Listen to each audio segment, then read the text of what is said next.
प्रिय दर्शकों, क्षीरसागर में स्वागत है आपका। बुध बृहस्पति की युति के बाद अगली कड़ी में हम बुध और शुक्र की युति को परीक्षा ले रहे हैं।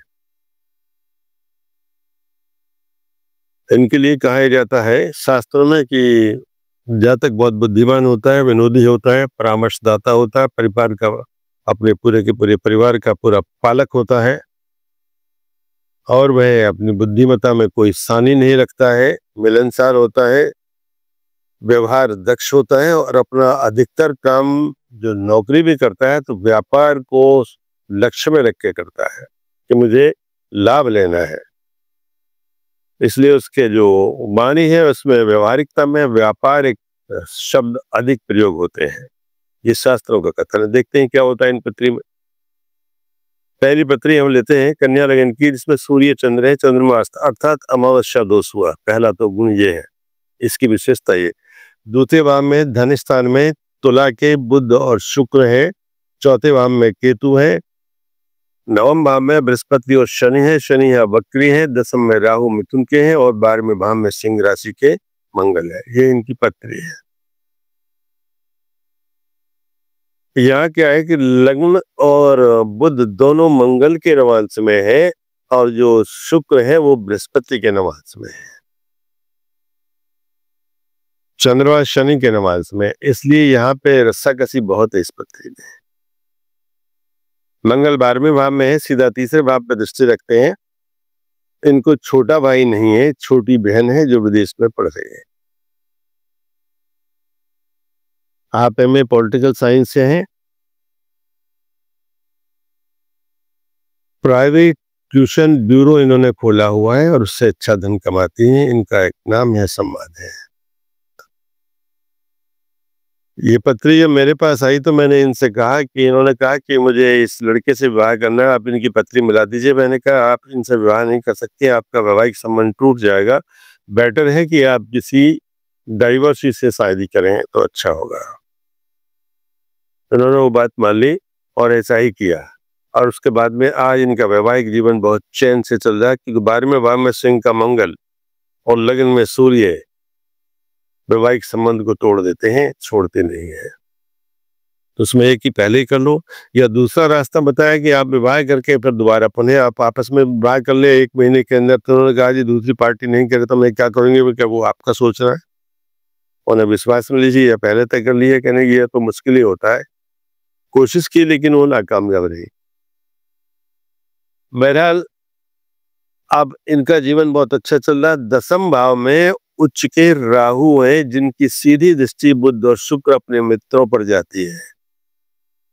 ज्योतिष में एक नियम है कि एक केंद्र से दूसरे केंद्र में जो ग्रह होगा वह उसका मित्र होगा, लेकिन यदि केंद्र से अलग थोड़ा सा हो जाएगा तो वह उसका मित्र नहीं होगा। अर्थात बुध और शुक्र यहाँ पर राहु के मित्र नहीं है। अब पहले मित्र थे, अब नहीं। इसका मतलब क्या हुआ कि सम हो गए, वो न शत्रु रहे न मित्र रहे, बीच का हुआ। अर्थात जिसका जो आवश्यकता होगी वह अपनी आवश्यकता की पूर्ति के लिए झुक के जा सकता है, झुक कर आ सकता है, अपना काम निकाल सकता है। दोनों पार्टी ऐसे में अपना उल्लू सीधा करती हैं। ये इसका कंक्लूजन है। कहने का तात्पर्य ये है। इनका जीवन ठीक चल रहा है। मैंने आपको बता दिया कि ट्यूशन ब्यूरो इनका है और पति भी उसमें साथ देते हैं। दूसरी पत्री लेते हैं इसी परिप्रेक्ष्य में। कुंभ लगन की पत्री, इसमें मंगल राहु लगन में है और सप्तम में चंद्रमा केतु की युति है। पंचम भाव में जहां मिथुन राशि आती है वहां पे बुध और शुक्र की युति है। पंचम भाव ज्योतिष ग्रंथों में तो 9वें भाव को भाग्य को बहुत बलवान माना, लेकिन मैं चाहता हूं, मैं मानता हूं और खींचता भी हूं उस बात, क्योंकि पंचम भाव यदि त्रिकोण में सबसे अधिक बली है तो कोई केवल पंचम भाव है। ये पूर्व जन्म के कर्मों का लेखा जोखा लेके आता है, आंकड़े लेके आता है, पूरी फहरिस्त इसके पास होती है, डाटा जिसके पास होते हैं। तो अब हम अगर पंचम भाव से संबंध कुछ काम नहीं करते हैं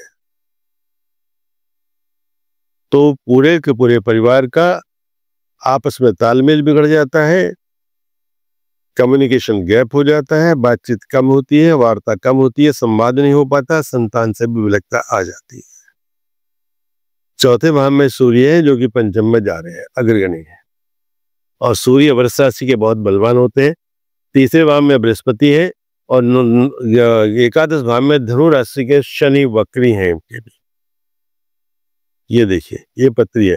तो पंचम भाव पे हम देखते हैं कि जहाँ राहु का प्रभाव है लग्न से, वहां शनि का भी प्रभाव है और वहां दो शुभ ग्रह और दो शुभ ग्रहों का प्रभाव है।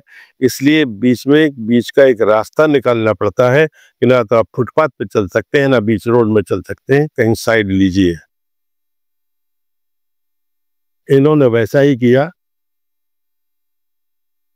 सर्विस में बात नहीं बनी, इन्होंने छोटी सी एक शॉप एक पॉस कॉलोनी में लेकर खोल ली किराए पर, उनकी धुआंधार चलती है और खूब काम कराते हैं। 11वां भाव 11वें नंबर की राशि व्यापारिक संस्थान को ऊंचा उठा देती है।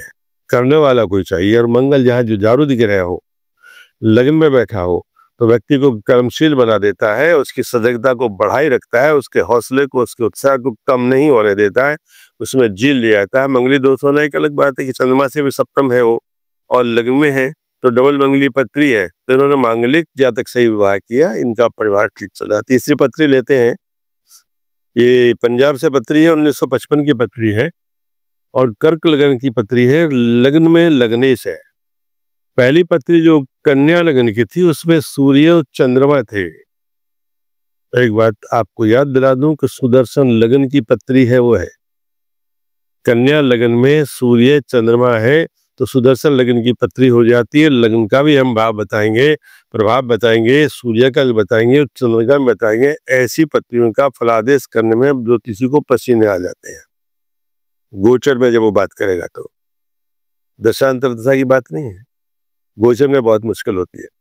तीसरी पत्री जो बताई 1955 की है, कर्क लगन में चंद्रमा है, 11वें भाव में केतु है, दूसरे भाव में बृहस्पति है, पंचम में शनि और राहु है, सूर्य सप्तम में है और बुध और शुक्र सूर्य छठे भाव में है, बुध और शुक्र इनके सप्तम भाव में है।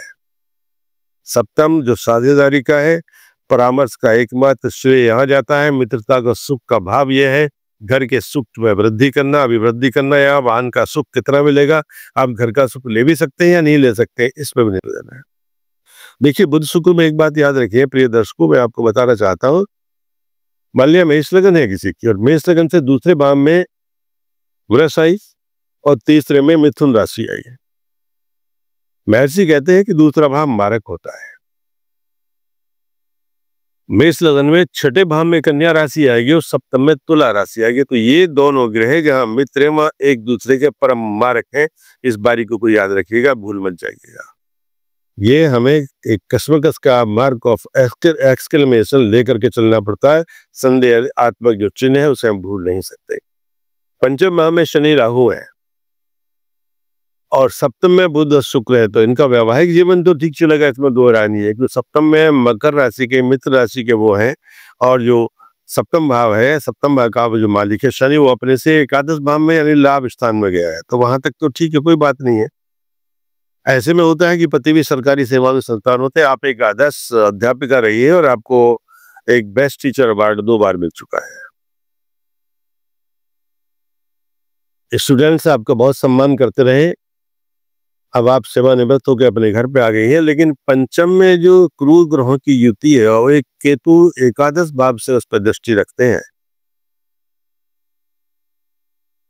पंचमेश मंगल अपने से द्वादश यानी चौथे भाव में तुला के हो गए हैं, इसलिए। और पंचम में आप एक और बारीकी बता रहा हूं कि पुरलिंग राशि आती है, वृश्चिक राशि है। वहां वृश्चिक राशि का मतलब है कि मंगल उसके स्वामी है जो पुरुष हैं, जातक से, क्षत्रिय हैं जाति से। तो ऐसे में पुत्र संतान की चिंता और पुत्र संतान के वैवाहिक संबंधों को लेके आगे पुत्र संतान वन चलेगा कि नहीं चलेगा, ये चिंता इनको आजन्म रहेगी। यह समझौता कराने का श्रेय केवल चंद्रमा को जाता है, क्योंकि उससे केंद्र में बुध शुक्र है। तो इनको एक रास्ता परामर्श के द्वारा या अपना सॉरी बोल करके काम कर लेना चाहिए कि अगर ऐसा कहीं हो जाता है हादसा या कोई ऐसी घटना घटती है, ऐसी सिचुएशन आ जाती है बच्चे के विवाह में जो पुरुष है, तो उसको हमें दूर कर देना चाहिए। और जितना जल्दी दूर कर सकते हैं उतना इनको लाभ होगा, यश होगा। अन्यथा तो मानसिक चिंता होगी, एक अवसाद इनको छा जाएगा, क्योंकि चंद्रमा लगन में है और कर्क का स्वामी भी वही है जो जल तत्व का मालिक है।